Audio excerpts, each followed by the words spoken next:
Well, welcome back. And we have here Herd of Buffalo. And his English name is, Ian O'Brien, okay, and you live where? Durham, North Carolina. Okay. And you are Iroquois Mohawk, Turtle Clan, and you are a descendant of the great leaders of the Iroquois nation. That's But the we one. have we have convinced him, mostly threatened him, to tell a couple of stories of his past with his dad, Corey. All right. So the herd of buffalo thing, first of all, is so my dad has basically been teasing me my whole life about how I am the loudest kid in his household. Like I have like very loud, naturally voice, and like I can't really go anywhere quietly in the house. Like it's like anywhere I go, it's like clomp clomp clomp clomp clomp. So dad always teases me. It's like, well, it's like a herd of buffalo rolling through, so that's the Indian name. So anyways, so I've got a few stories about me and my little brothers breaking a lot of my dad's shit. Um, so the first one, I guess chronologically, is so when I was something like 1 year old, um, 1 year old, I was teething. I had like one tooth grown in. I was, still babbling, just barely walking. Dad had this OCD CD collection. He was very meticulous about it. He had tons and tons of CDs on this big shelf. He had them alphabetized. He had them like categorized by like bands and who wrote them and who did them all. And he had them away in this little corner of this room where no one could get at him. So he so he comes home one day from work, um, and he walks downstairs, and there I am, sitting in my jammies, with my one little tooth, and there are broken CDs everywhere. There are cases popped open. There are cases broken. There are CDs broken. There are CDs with giant scratches on them. And I'm just sitting there with a CD in my mouth, like punching it like a whole card with my one little tooth. Um, and all of my dad's work that he's probably been accumulating for years and years, it's just completely destroyed in one afternoon. um, so that is the first story. And you lived to be 2 years old. I did live to be 2 years old. I'm 20. I lived 19 years after that. I'm 20 years old. So the second story is when I was a little older, something like I was something like 6 or 7. And when I was around that age, I had my like a couple years earlier, my little brother Joseph had been born. Um, I don't know what his Indian name would be. We haven't really thought of that one yet.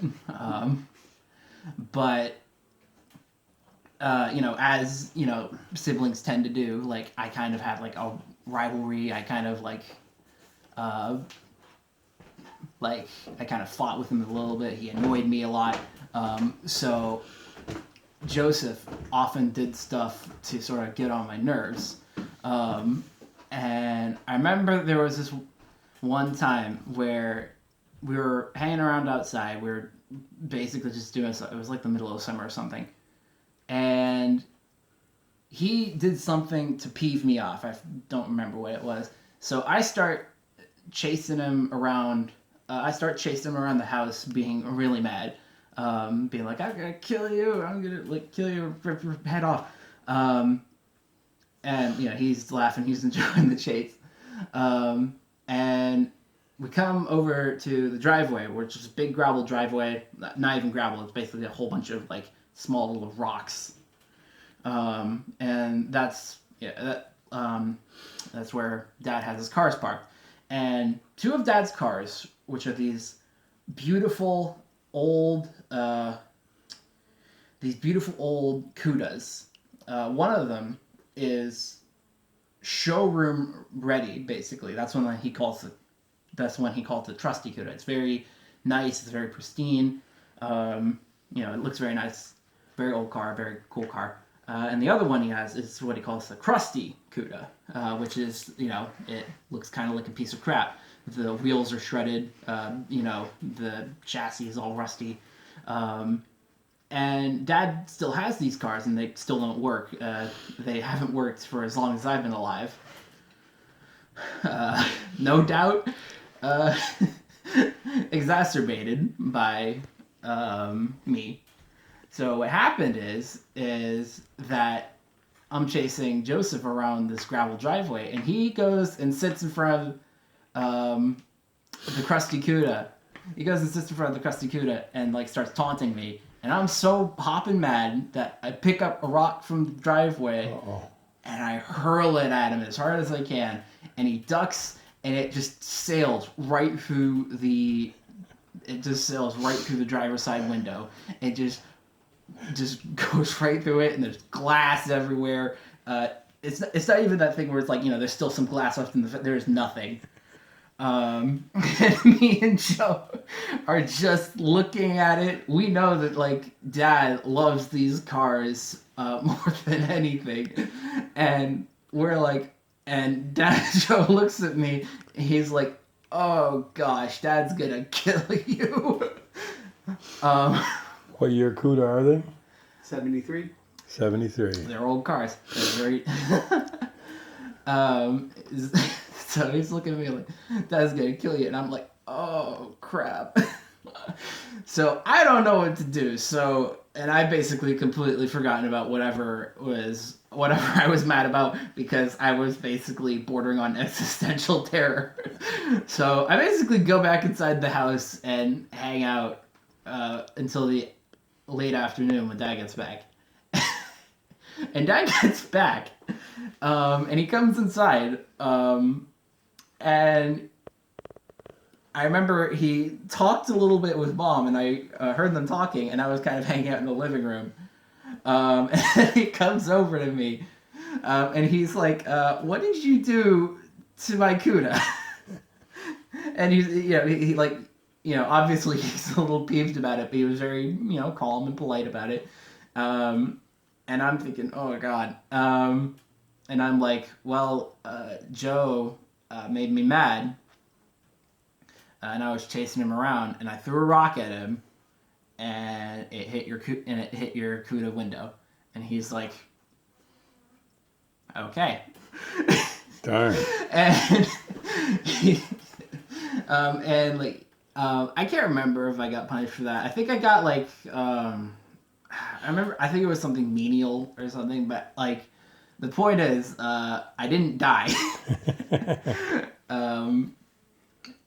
And then, so this one isn't, and then there's another one. So, me and our brothers me and Joseph, when we were young, when we were under 10, we broke a lot of our dad's shit.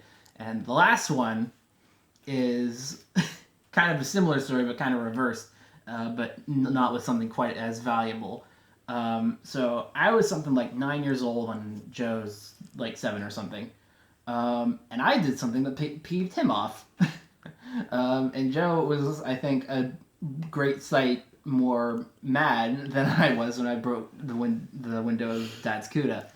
So he chases me up onto the porch of our house. It's like this raised sort of porch, kind of looks like a beach house. And I'm sitting in front of the kitchen window, dining room window, and there's a shovel on the deck.